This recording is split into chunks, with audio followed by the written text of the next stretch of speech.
Vinayak Mahadev Indian സിനിമയിൽ ഒരാൾക്കും ഒരു ടോപ്പ് സ്റ്റാറിനും ഇതുപോലത്തെ ഒരു ക്യാരക്ടറോ ഇതുപോലത്തെ ഒരു സിനിമയോ ചെയ്യാൻ പറ്റേയില്ല. നായകൻ വില്ലനായിട്ട് അഭിനയിക്കുന്നത് അല്ലെങ്കിൽ ഭയങ്കര മോശമായിട്ടുള്ള ഒരാളെ പ്രൊട്ടഗോണിസ്റ്റ് ആയിട്ട് ചെയ്യുന്ന ടോപ്പ് സ്റ്റാർസ്, അങ്ങനത്തെ കുറെ പരിപാടികൾ ഉണ്ട്. നിങ്ങളിപ്പോ ചോദിക്കും, ലാലേട്ടന്റെ സതയം, ഇക്കാന്റെ കളങ്കാവൽ, അജിത്തിന്റെ ഏറ്റവും വലിയ കോമ്പറ്റീറ്റർ ആയിട്ടുള്ള വിജയണ്ണൻ ചെയ്ത പ്രിയമുട്ടൻ. ഓക്കെ, പക്ഷെ ഇതിലെല്ലാം അവർക്കൊരു കർമ്മ കിട്ടുന്ന പോലെ ലാസ്റ്റ് ഇവരെല്ലാവരും സൈഡ് ആവുകയാണ് ചെയ്യുന്നത്. മങ്കാത്ത പോലെ ഈ പടത്തിൽ ആ ക്യാരക്ടേഴ്സ് ലാസ്റ്റ് ജയിക്കുന്നില്ല. വിനായക് മഹാദേവ് എന്ന് പറയുന്ന ക്യാരക്ടർ മനുഷ്യൻ എന്ന രീതിയിൽ വൃത്തികേടും എല്ലാ കൊള്ളരുതായ്മയും ചെയ്യുന്ന ഒരു ക്യാരക്ടറാണ്. പക്ഷെ ഈ ക്യാരക്ടർ എൻഡിൽ ജയിക്കുമ്പോൾ നമുക്കൊരു സാറ്റിസ്ഫാക്ഷൻ കിട്ടുകയാണ്.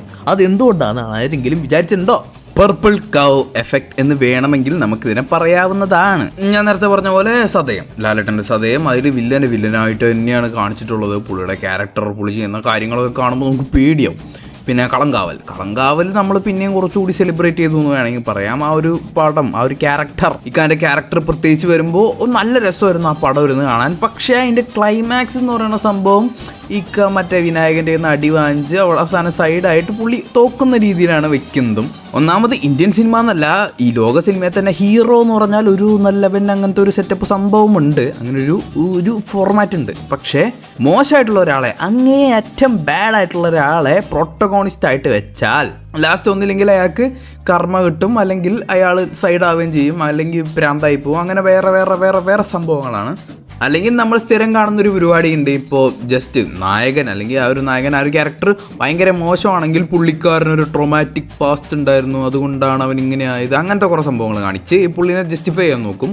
ഈ നിൽക്കുന്ന എല്ലാ ഫോർമാറ്റുകളെയും എല്ലാ കൺസ്ട്രക്ഷൻസിനെയൊക്കെ അടിച്ച് പൊളിച്ച് കളഞ്ഞ് വേറൊരു രീതിയിലുള്ള ഒരു ക്യാരക്ടർ, വേറൊരു രീതിയിലുള്ള പടമാണ് മങ്കാത്ത. ഞാനൊരു വിജയ് ഫാനാണ്. പക്ഷെ വിജയ് എന്നല്ല, ഇന്ത്യയിലെ ഒരു ഇൻഡസ്ട്രിയുടെയും ടോപ്പ് സ്റ്റാർ ഇതുപോലത്തെ ഒരു പടമോ ഇതുപോലത്തെ ഒരു ക്യാരക്ടറോ ബോൾഡായിട്ട് ചെയ്യില്ല.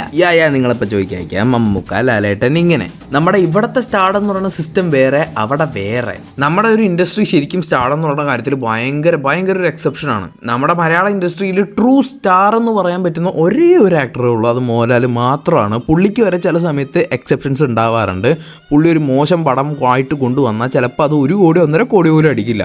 ഇപ്പോൾ അലോണിൻ്റെയൊക്കെ അവസ്ഥ നിങ്ങൾക്ക് അറിയാമല്ലോ. കാരണം നമ്മുടെ ഇവിടുത്തെ ഓഡിയൻസ് അങ്ങനെയാണ്. ഇപ്പോൾ ബാക്കിയുള്ള ഇൻഡസ്ട്രിയിൽ ഇതല്ല കഥ.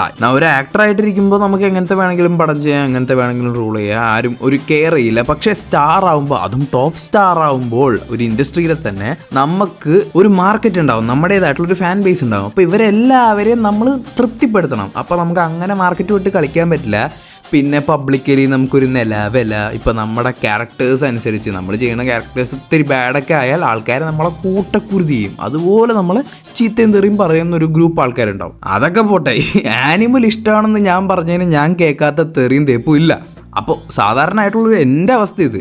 അപ്പോൾ അവരുടെ അവസ്ഥ ആലോചിക്കാവുന്നതല്ലേ ഉള്ളൂ. അപ്പോൾ നമ്മൾ പറഞ്ഞുകൊണ്ടുവന്നത് മാർക്കറ്റ്. അപ്പോൾ ആ മാർക്കറ്റ് വിട്ട് നമ്മൾ എന്തെങ്കിലും ഡിഫറെൻ്റ് ആയിട്ട് ചെയ്യാൻ നോക്കിയാൽ നമ്മൾ പണി പാളും. കാരണം ഇപ്പോൾ വിടാമുയർച്ചി തന്നെ ഇറങ്ങി, നമ്മുടെ അജിത്തിൻ്റെ ഒരു സംഭവം ഇല്ലായിരുന്നു, അതുപോലെ തന്നെ പടം പൊട്ടിപ്പോയി. ഇപ്പോൾ ലാലേട്ടൻ ഇപ്പോൾ ഭയങ്കര ഓഫ് ബീറ്റ് ആയിട്ടുള്ള ഒരു അവാർഡ് പടത്തിൽ അഭിനയിച്ചു എന്ന് വയ്ക്കുക, ഒറ്റ മനുഷ്യനും പോയി കാണില്ല. കാരണം പുള്ളി ഒരു സ്റ്റാറാണ്. ആ ഒരു സ്റ്റാർഡം ഒരു വെയിറ്റ് തന്നെയാണ് ഒരു പരിധി വരെ. മലക്കോട്ടൈ വാലിബനും അതൊക്കെ തന്നെയാണ് സംഭവിച്ചത്. അതിലൊരു കാരണം, തമിഴ്നാട്ടിൽ അജിത്ത് എന്ന് പറയുന്നത് നമുക്കിവിടെ അത്രയും വലിയ സംഭവമൊന്നും അല്ലെങ്കിലും, പക്ഷേ തമിഴ്നാട്ടിൽ വിജയുടെ അത്രയും തന്നെ കോമ്പറ്റീറ്റർ ആയിട്ടുള്ള, പുള്ളിയുടെ കട്ടയ്ക്ക് ഫാൻസ് ഉള്ള അത്രയും ആൾക്കാരെ ആരാധിക്കുന്ന ഒരാളും കൂടെയാണ്. അതും ആ ടൈം 2011 ടൈം എന്നൊക്കെ പറഞ്ഞാൽ നമ്മുടെ അജിത് വിജയുടെ ഒക്കെ പീക്ക് അവറാണ്. അങ്ങനെ ഇരുന്ന ഒരാള് വെള്ളടി എന്ന് വെച്ചാൽ കിണ്ടീരടി, അഡിക്റ്റഡ് ആയിട്ടുള്ള ഒരു മനുഷ്യൻ്റെ പോലെ വെള്ളം അടിക്കുന്നു. സിഗരറ്റ് എന്നൊക്കെ പറഞ്ഞാൽ വലിച്ച് ഇങ്ങനെ തീർക്കുകയാണ്. ഈവൻ ഇൻട്രൊഡക്ഷൻ സീനി വരെ വേറൊരു പെങ്കുച്ചിനെയൊക്കെ കൊണ്ടുവന്ന് ഫ്ലാറ്റിലേക്ക് കൊണ്ടുവന്ന് വേറെ കുറേ പരിപാടികൾ കാണിക്കുന്നു. മറ്റേ വിളയാട് മങ്കാത്ത എന്ന് പറയുന്ന ഒരു പാട്ടുണ്ട്. അതിൽ തന്നെ പുള്ളി സത്യം പറഞ്ഞ ഒരു 40 വയസ്സുള്ള ഒരാളായിട്ടാണ് ഇതിൽ കാണിക്കുന്നത്.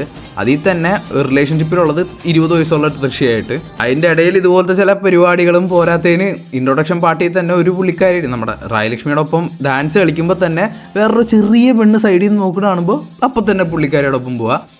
ഇതൊക്കെ ഭയങ്കര ഒരു സേഫ് സോണെ വിട്ട് അവിടെ നിന്ന് ഭയങ്കരമായിട്ട് വിട്ട് ചെയ്യുന്ന ഒരു പരിപാടിയാണ്. ഒന്ന് ആലോചിച്ച് നോക്കുക, ഒന്ന് ഇമാജിൻ ചെയ്ത് നോക്കുക, വിജയോ അല്ലെങ്കിൽ നമ്മുടെ ലാലേട്ടനൊക്കെ ഇതുപോലെ ചെയ്താൽ നമ്മൾ കാറി കൂവി പൊളിക്കും. കാരണം ഇത് വർക്കൗട്ട് ആവില്ല. സത്യം പറയാലോ, ഇത് അജിത്തിന് വേണ്ടി മാത്രം എഴുതിയ ഒരു ക്യാരക്ടർ പോലെയാണ്. ഇത് അജിത്ത് അല്ലാണ്ട് വേറെ ഒരുത്തരും ചെയ്യാൻ പറ്റില്ല.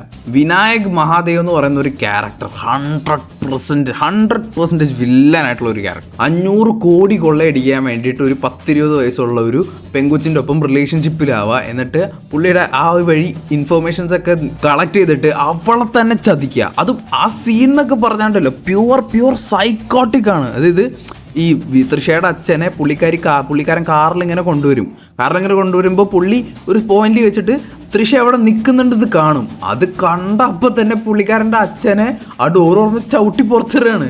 ഇതൊക്കെ പക്ക സൈക്കോട്ടിക് ആയിട്ടുള്ള ഒരു കാര്യമാണ്. ആ മൊമെന്റിൽ 500 കോടി അവരുടെ കയ്യിലുണ്ട്. അപ്പോൾ ഇനി ആരെയും ഒന്നും കാണിക്കാനില്ല എന്ന് പറഞ്ഞ് തള്ളി വിടുകയാണ്. പുള്ളി കൂടെ നിന്ന ഏതൊരുത്തനാണെങ്കിലും അവസരം കിട്ടിയാൽ കൊല്ലേണ്ടി വന്നാൽ തീർത്തിരിക്കും. അത് തന്നെയാണ് പുള്ളിയുടെ ആ ഒരു ക്യാരക്ടർ ടൈപ്പ്. ഈവിൾനെസ്സിനെ ഇതുപോലെ ഗ്ലോറിഫൈ ചെയ്ത് സെലിബ്രേറ്റ് ചെയ്ത് നമ്മളെ കൊണ്ടങ്ങോട്ട് ഇഷ്ടപ്പെടുത്തിയൊരു പടം വേറെയില്ല. അത്രയും നമുക്ക് ഈ ക്യാരക്ടറിനെ ഇഷ്ടപ്പെടും. അതും ഈ പടത്തിൽ മാക്സിമം നമ്മളെ വേറെ ക്യാരക്ടേഴ്സായിട്ട് കണക്ട് ചെയ്യാൻ നോക്കിയിട്ടുണ്ട്. ഇപ്പോൾ തൃഷയുടെ ബ്രേക്കപ്പ് സോങ് പോലത്തെ ഒരു സംഭവമുണ്ട്. ഇപ്പോൾ അതിനു മുമ്പ് സുമൻ എന്ന് പറയുന്ന ക്യാരക്ടറിൻ്റെ ഭാര്യയുമായിട്ടുള്ള ഒരു ഡ്യുവറ്റ് സോങ്ങും അവർക്ക് വേണ്ടി മാത്രം വെച്ചിട്ടുണ്ട്. ഇതൊക്കെ വഴി ഇവർ കണക്റ്റഡ് ആവുന്നുണ്ട് നമ്മളെ. പക്ഷേ ഇയാൾ ഇത്രയും പേരെയും, ഇപ്പോൾ വിനായക് ഇത്രയും പേരെയും ചതിച്ചല്ലോ എന്ന് വിചാരിക്കുമ്പോൾ അയ്യോ നമുക്ക് ചെറിയൊരു ഭാവം തോന്നും. പക്ഷെ എന്നാലും നമുക്ക് അറ്റ് ലാസ്റ്റ് വിനായകന് അത്ര ഇഷ്ടപ്പെടും. എന്താണെന്ന് ഒരു പിടിയില്ലല്ലോ. അതെന്താന്ന് ഒരു റീസൺ ഉണ്ട്. ഈ ക്യാരക്ടറിന് ഒരു ജസ്റ്റിഫിക്കേഷനും ഇല്ല, ഒരു പാസ്റ്റും ഇല്ല, ഒന്നുമില്ല. He don't gives a damn about nothing. ആരെക്കുറിച്ചും ഒരു കോപ്പുമില്ല. എവിടെയെങ്കിലും ഇത് കേട്ടിട്ടുണ്ടോ? എവിടെയെങ്കിലും ടൈലർ ഡേർട്ടൻ്റെ ഒരു ചെറിയ പരിപാടി ഇവിടെ ഉണ്ട്. ആ ഒരു ക്യാരക്ടറിൻ്റെ പോലെയൊക്കെ തന്നെയാണ് ഇത്. പക്ഷേ ഗ്രേറ്റ് ഈവിൾ. പക്ഷെ ഞാൻ ഇപ്പോൾ ഈ വീഡിയോയിൽ മൊത്തം പറഞ്ഞു വെച്ച കുറേ ഫോർമാറ്റുകളുണ്ട്. അപ്പോൾ അതൊക്കെ നമ്മുടെ ഇന്ത്യയിൽ ക്രൂഷ്യലായിട്ട് ഇങ്ങനെ ഫോളോ ചെയ്തുകൊണ്ടേയിരിക്കുകയാണ്. നമ്മൾ ഈ അടുത്തിറങ്ങിയ പടങ്ങളിൽ ഏതെടുത്ത് നോക്കിയാലും നിങ്ങൾക്ക് ഇതുപോലെ തിന്മയ്ക്ക് തോൽവി, വില്ലന് തോൽവി, നന്മ ജയിക്കുന്നു, ഹീറോ ജയിക്കുന്നു, ഈ പരിപാടികളൊക്കെ പണ്ടോട്ടെ നമ്മുടെ ഇന്ത്യൻ സിനിമയിൽ മെയിനായിട്ടുള്ള പരിപാടികളാണ്. ഇതിനൊക്കെ ബ്രേക്ക് ചെയ്തുകൊണ്ട് ഒരു സംഭവം വന്നതാണ് മങ്കാത്ത. എല്ലാ കൺവെൻഷനൽ ആയിട്ടുള്ള സംഭവത്തിനൊക്കെ ബ്രേക്ക് ചെയ്തുകൊണ്ട് വന്ന ഒരു സംഭവം. ഇതിനാണ് പർപ്പിൾ കൗ എഫക്റ്റ് എന്ന് വേണമെങ്കിൽ പറയാൻ പറ്റുന്നത് എൻ്റെ ഒരു രീതിയിൽ. കാരണം എന്താണെന്ന് വെച്ചാൽ എല്ലാ കൗസും ഒരേപോലെ വെള്ള ബ്ലാക്ക് കളറായിരിക്കും. ഇങ്ങനെ നിങ്ങൾ ഒരുപാട് പശുക്കൾ ഇങ്ങനെ നിൽക്കുന്ന സ്ഥലത്ത് ഒരു പർപ്പിൾ കളറിലുള്ള ഒരു പശുവിനെ കാണുകയാണ്. അപ്പോൾ നമ്മൾ ഞെട്ടിപ്പോവും അല്ലേ? നമ്മൾ എന്തായാലും ഇത് ശ്രദ്ധിക്കും. ആ സംഭവം തന്നെയാണ് ഇവിടെ വർക്കാവുന്നതും. നമ്മളിതുപോലെ ഒരുപാട് 10-100 കൊല്ലമായി സിനിമ വന്നിട്ട് പണ്ടോട്ടേ കാണുന്നൊരു ഫോർമാറ്റാണ്. അവിടെ ടോട്ടലി ഓപ്പോസിറ്റ് ആയിട്ടുള്ളൊരു സാധനം. ഈവൻ ഇംഗ്ലീഷുകാർ ഇതെടുക്കുകയാണെങ്കിൽ പോലും ഇത്രയും സ്റ്റൈലൈസ്ഡ് ആയിട്ടുള്ള ഇതുപോലെ ഒന്നും എടുക്കുകയില്ല. നമുക്കെന്നല്ല ആർക്കും അത്രയും കണക്ട് ആകണം എന്നൊരു സംഭവമേ ആവില്ല. അത് അവർ വേറൊരു രീതിയിലായിരിക്കും എടുക്കുന്നത്. ലോകത്തിൽ ഒരാൾക്ക് ഇതുപോലത്തെ ഒരു ഇത്രയും ഗ്ലോറിഫൈഡ് ആയിട്ട് ഗ്ലാമറൈസ്ഡ് ആയിട്ട് അത്രയും ഇഷ്ടപ്പെടുന്ന ഒരു രീതിയിൽ ഇതുപോലെ വയലന്റ് ആൻഡ് ഈവിളിനെ കാണിക്കാൻ പറ്റേയില്ല എന്ന് പറഞ്ഞാൽ പറ്റേയില്ല. ഇത് 1 in a million.